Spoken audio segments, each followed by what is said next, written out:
telephone conversation between a language student and an advisor. First, you have some time to look at questions 1 to 6.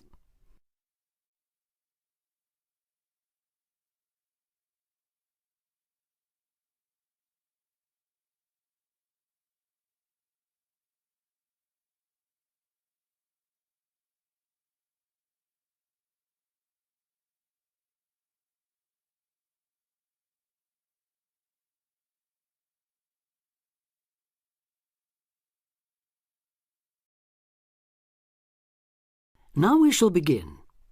You should answer the questions as you listen because you will not hear the recording a second time.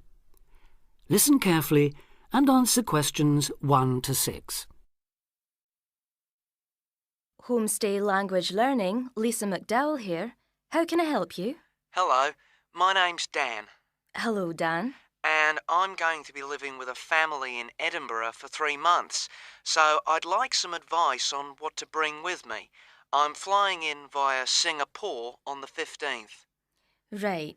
Well, perhaps most important of all are your documents. Vaccination certificate, sponsor's letter, and the certifying letter from us for immigration. Yes, I've got all those in order, I think. What I'm really wondering about are money and clothes and things for my room. Personal effects, in other words. OK, let's start with cash. You'll already have money in your bank account here, of course, but make sure when you get here you have some cash on you. Pounds, that is, not euros or dollars. How much do you suggest? I'd say 50 as an absolute minimum. OK. Now, the next thing is which clothes to bring. What do you think? Well, as I'm sure you know, it can get pretty cold here, so you will need some warm clothing. There are shops near here that sell winter clothes quite cheaply, so you really don't need to bring much. Do make sure, though, that you have at least one thick sweater and a jacket with you when you arrive here. The temperature's likely to be a lot lower than in Singapore. Thanks for the warning. Now, something else I'm not sure about is whether to bring my computer. It's a laptop, so it won't take up much room. 2 problems. Firstly, it might not be compatible with the electricity supply in this country. And secondly, there's a risk of it getting broken in transit. Someone travelling here had hers smashed only last month. But surely I can carry it as hand luggage. Usually, yes, but because of all the tight security right now, you may have to check it in. So my advice is to leave yours at home. OK, I think I will. Is there anything else you'd advise against bringing? Well, you won't need household or cooking things. They'll all be provided. And importing food, of course, isn't allowed by customs, though I imagine you already knew that. Well, yes. But there are 1 or 2 things I'd suggest you find room for in your suitcase. Yes? Perhaps a few of your favourite cassettes or compact discs. Of course, you might be able to find them in the shops here, but then again, you might not. That's a good idea. Anything else? Yes, some photographs of people and places that are special to you could be nice. They can really make your room feel like home. It's just a thought. I'll see if I've got a few good ones. Before you hear the rest of the conversation, you have some time to look at questions 7 to 10.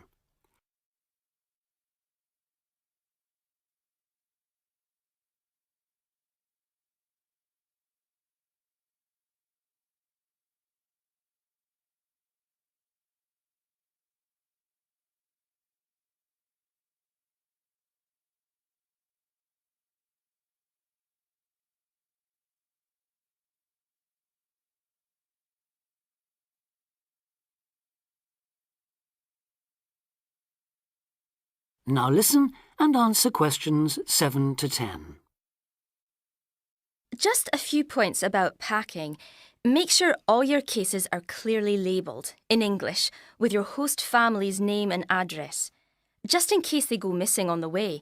It has been known to happen. What name do I write, by the way? It's Wark. Lewis and Amy Wark. So that's W-A-L-K? It's actually WARK, but we'll be posting full details to you later this week. Right, fine. And I'd better put some essentials in my hand luggage, enough for a night or two in case, as you say, anything happens to my main cases. Yes, I'd recommend a change of t-shirt and socks and so on, plus any medication you may need, and a toothbrush, of course. And my tights. Your tights? Yes, for the flight. Wearing them helps prevent deep vein thrombosis when you're flying long distances, not getting any exercise. Oh yes, I've heard about that. Now, talking about exercise, there's one last thing. When you've packed your baggage, check you can carry it, all of it, at least 500 metres without any help. You may have to do that. Okay. Well, thanks for all your help. You've cleared up a lot of points. Oh, you're welcome. Have a safe journey, and we'll look forward to seeing you next month. Bye. Bye.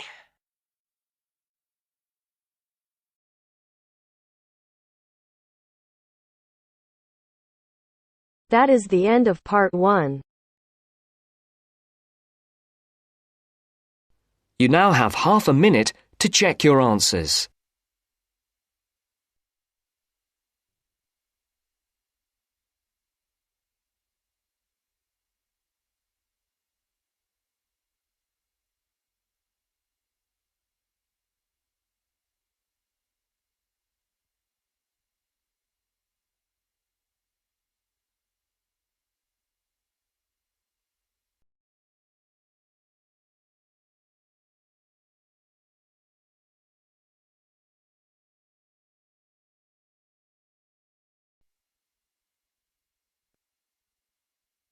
Now turns to part 2.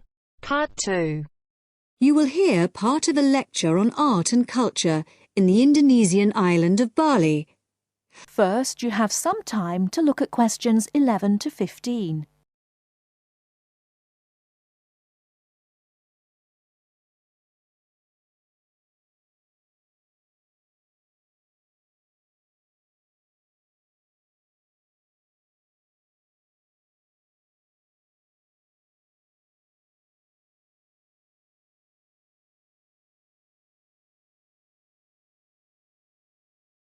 Now, listen carefully and answer questions 11 to 15.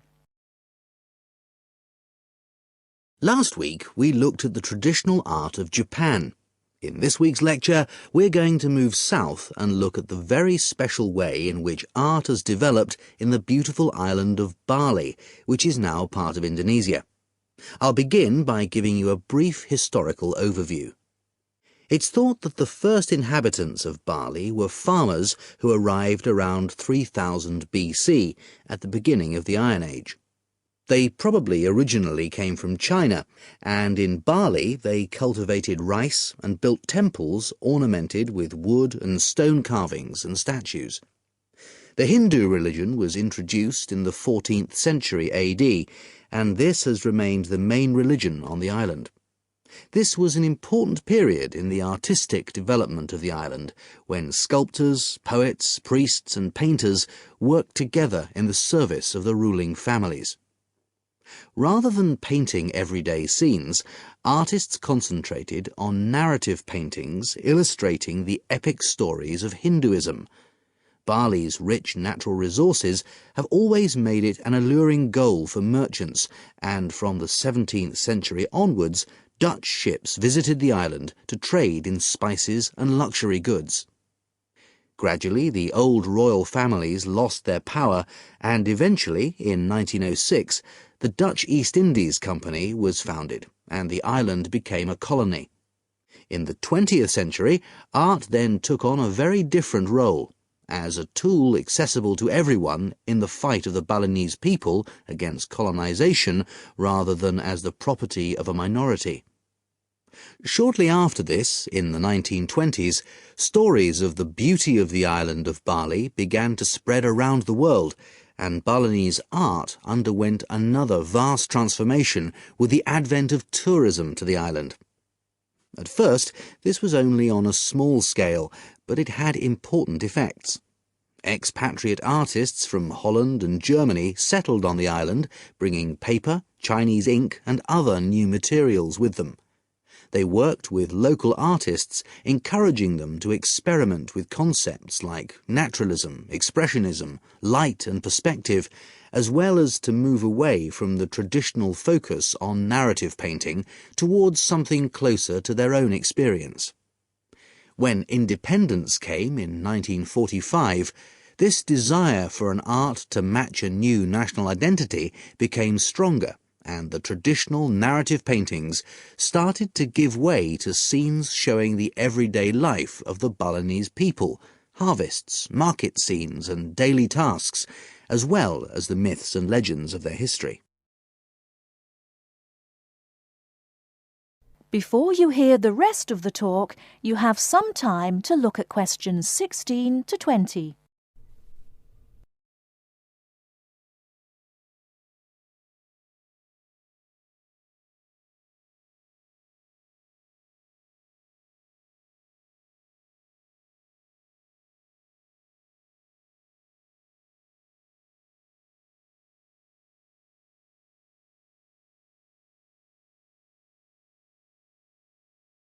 Now listen and answer questions 16 to 20.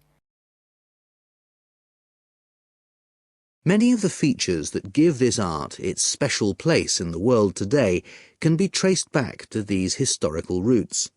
One feature that is rooted in the events of the last century is that today in Bali, the production and the appreciation of art is not restricted to a minority. In fact, there is a famous saying that in Bali, everyone is an artist. And it's not considered that to make art or talk about art, any formal training is needed. Art is just produced as part of Balinese life. Even fruit salad is served with flowers strewn on top. One factor which has contributed to this productivity is Bali's fertility. Over the centuries, the rich soil and the fact that food and shelter are readily available has given the islanders the leisure to develop their arts. While painting, sculpture, carving and music have traditionally been the province of men, women have channeled their creative energy into making lavish offerings to the gods with spectacular pyramids of flowers, fruit and cakes offered at the temples on festival days and celebrations. All these kinds of art still have close links with the religion of the people and are something that people do on a daily basis. Another special characteristic of art in Bali is that it is not generally seen as an individual pursuit. In the West, art is often carried out by the artist on his own, reflecting his own individual world-view in the hope of achieving personal wealth and fame. For Balinese artists, art is something that's done as a group, and many artists may participate in one piece of work. And Balinese art is not restricted to temples and offerings. It decorates objects such as jackets, motorcycles, hotel menus, and so on. But perhaps the most significant characteristic of Balinese art, and one that distinguishes it most from the art of the West, is to do with its expected lifespan. Carvings are made in soft stone, which is gradually destroyed over the years. The humid climate rots paper and cloth paintings. The magnificent offerings of fruit and sweets are eaten. Wooden statues are destroyed by insects. But Balinese artists accept that their work is ephemeral, not permanent, and instead of slavishly preserving the originals, they produce new art. And all this rebuilding, renovating and replacing means that the island's art continually evolves and perpetuates itself. That is the end of part 2. You now have half a minute to check your answers.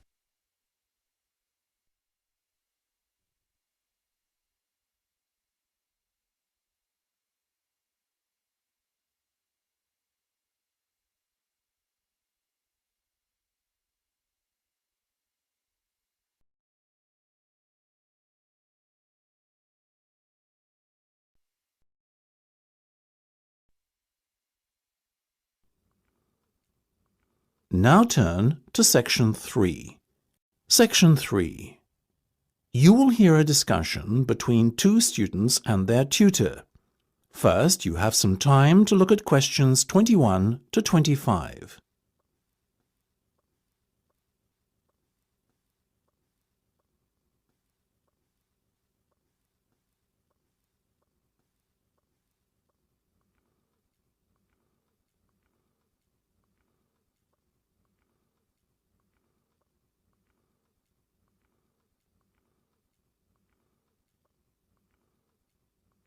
Now listen carefully and answer questions 21 to 25. Okay, guys. First off, well done. That was a very good presentation yesterday. Now I'm just going to ask you questions about it before I give you my feedback. That okay? Sure. Of course. Right. Well, in that case, tell me, Niall, why did you choose to talk about Rafael Nadal? To tell you the truth, I didn't. I think I'd better let Sheena handle this one. Sheena? Yes, it was my decision to pick Nadal. Now, that might be a strange choice for a presentation entitled Someone Who Inspired Me to Study Psychology, but... Yes, but I was going to say, it does seem rather an odd choice. Was it simply down to the fact that he's a sporting hero of yours and so a role model? You talk about him a lot, Sheena, so this much is clear. It's true. Nadal is someone I look up to, but my reasons for choosing him were totally professional. You see, I doubt perhaps in the history of tennis that there was ever a better match player than him, and that got me thinking, what is the secret to his success? How does he control his nerves so splendidly? The more we started to look into his background, the more I realised Sheena was right. Nadal was a perfect candidate for this study. He is, on so many levels, a very well-balanced character, and it was fascinating to gain an insight into the mind of this great champion over the last few weeks. I'll admit that I was at first somewhat unsure about whether or not I should back Sheena on this one, but it didn't take long for our research to put us at ease. So, while most of the students were researching Freud and other visionaries in the field of psychology and psychoanalysis, you were looking into a present-day sports star? Does that not strike you as a little odd? Of course, we knew it was a risk. After all, there was a danger that no one, least of all you, would take us seriously when we stood up on stage and started our presentation. That said, I think it is in the spirit of psychology to be inquisitive and adventurous and not just stick to the conventional.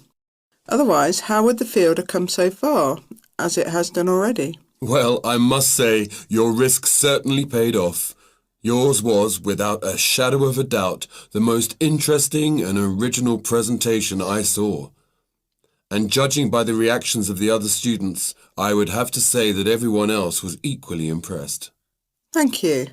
I'm so glad you think so. Yes, but notwithstanding your excellent presentation content, we must remember that the marks for this project are awarded based on a number of criteria, and we'll examine those in a few minutes. But first, another question. Where did you find your sources?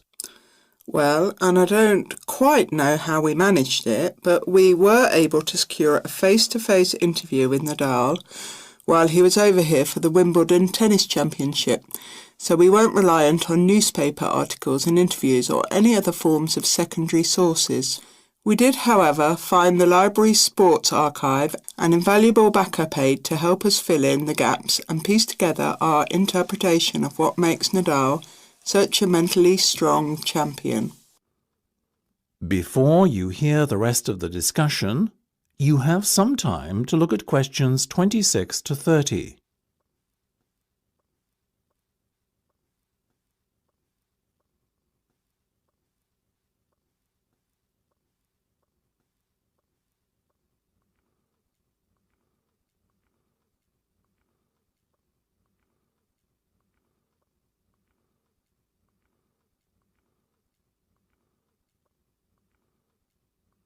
Now listen and answer questions 26 to 30. Okay, well, as I said, congratulations again for your excellent work. Now it's time for my feedback. The first area where marks were awarded is in your use of equipment. I felt that had you not been a little too reliant on the overhead projector, and had you, for example, used the interactive whiteboard and audio equipment a little more effectively, you would have received top marks in this section. As things stand, though, your use of equipment was still very satisfactory. It's just a shame as it was an opportunity missed to score full points. The next area I was asked to assess is content. As you might have guessed, I simply can't fault you on that. Highly original work, so well done. As for your timing, I felt that the two of you were a little too over-rehearsed, so the presentation felt at times a little robotic. That said, again, it was very satisfactory, and you would get full points for effort. Sadly, though, there is such a thing as trying too hard, and that cost you top marks here, I'm afraid. Oh, I see. Right. What was particularly impressive, though, was the thick handout you'd prepared for everyone. I took it home to read through it afterwards, and it was very well written. But not alone that, it also enhanced my experience of the presentation itself on the day, as I was able to refer to the handout for further information on what was being discussed and to answer any questions I had. Very nice. As for your level of interaction, well, you had so much that you were intent on packing into your 20-minute time slot that sadly you ran out of time at the end, which left no room whatsoever for interaction and no one had the chance to ask you any questions. You've probably guessed, therefore, that you did worse than average in this department, and unfortunately, your score will have to reflect this. Oh my goodness, everything sounded so positive at the start. That is a big disappointment. We worked so hard. Now, don't be so quick to get deflated. Remember, your presentation skills only count for 15% of the project grade. Your score in this assessment, even if it were terrible, would still not be enough to prevent you from getting top marks overall. It's very hard to score well in the presentation assessment anyway, so believe me, you both did reasonably well. Thank you. I wish I felt like that. Yes, your feedback was very constructive. We're just a little disappointed with ourselves. Why? That's the end of section 3. You have half a minute to check your answers.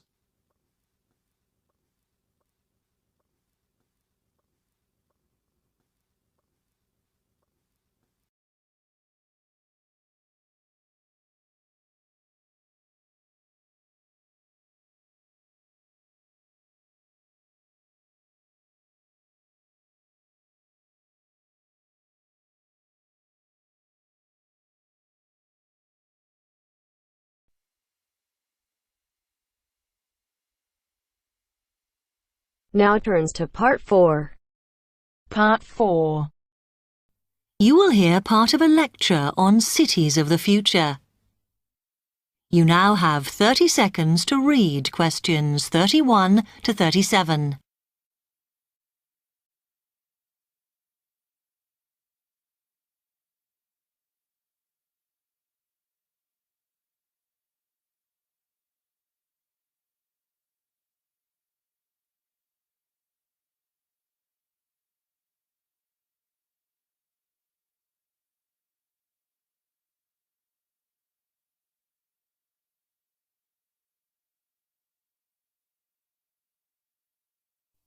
OK, we've been looking at how societies will develop in the future and at the increase in the size of cities. So I want to talk to you today about the key considerations in these cities of the future. There are 3 key elements I want to look at, and these are the new features they will have, issues of size, and the main problems to be considered. First of all, individual transportation will be a big factor in these new megacities as public transport becomes unmanageable. There'll be a huge rise in the use of segways, which are personal transporters like motorized scooters. As a result, and partly also to reduce pollution, roads will be altered so that they are narrower and will take up less of a city's space than they do currently. Naturally, this is a major change to the infrastructure, and something that may hinder it is the huge amount of investment it will require. The next thing is, what is going to happen to the commercial areas? We do not want these to become even larger concrete jungles than they are at present, so we have to look at design. And current designs for city development include building gardens on the roofs of these buildings to make a more pleasant environment for workers. And you may think that these areas will expand to cope with increased commercial activity. In fact, the prediction is that they will cover 1/5 of the area that they do at present as we build upwards. The exception to this is shopping centres, which we predict will expand with more and more temperature-controlled malls. What may cause difficulties is that the superstores will be confined to the outer edges of the city, as they will be too big to fit into the new malls. Then, of course, there are the residential areas, and these will undergo their own changes. One particular development will be houses which are built from glass, as innovations in this material allow it to provide light without causing problems with temperature inside a building. The residential areas will not be allowed to expand without limit, as happens in some areas at present, and their size will be restricted to a population of 15,000. One issue, which has yet to be resolved, and I'm not sure it ever will be, is how we manage to house older residents. They will be increasing in numbers as time goes on. Finally, how will these cities live? We know we have limited energy sources, so what will we do? Well, something currently in development, which will be a feature, is that waste is going to become an energy source. For example, to provide gas in homes. Also, as new technology and systems are developed, we will find that energy plants will become smaller. Another energy source we could use, but one which raises issues of having enough space and too much noise, is wind farms. Because of the problems, I'm not convinced these will be the grand solution to our energy problems that we thought they were going to be. You now have 15 seconds to read questions 38 to 40.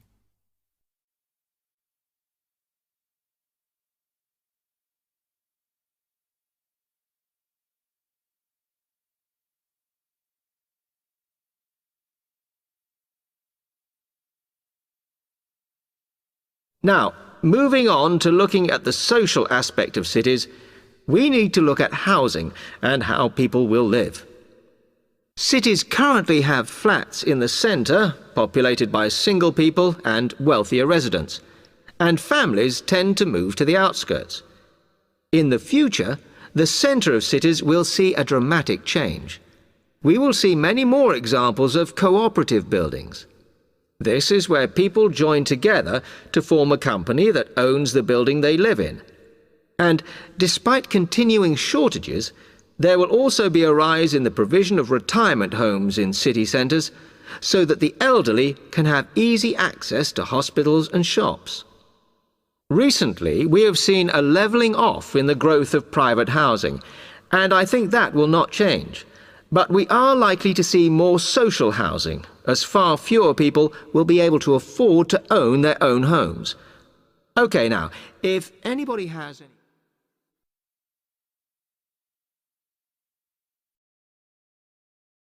That is the end of part 4. Check your answers. I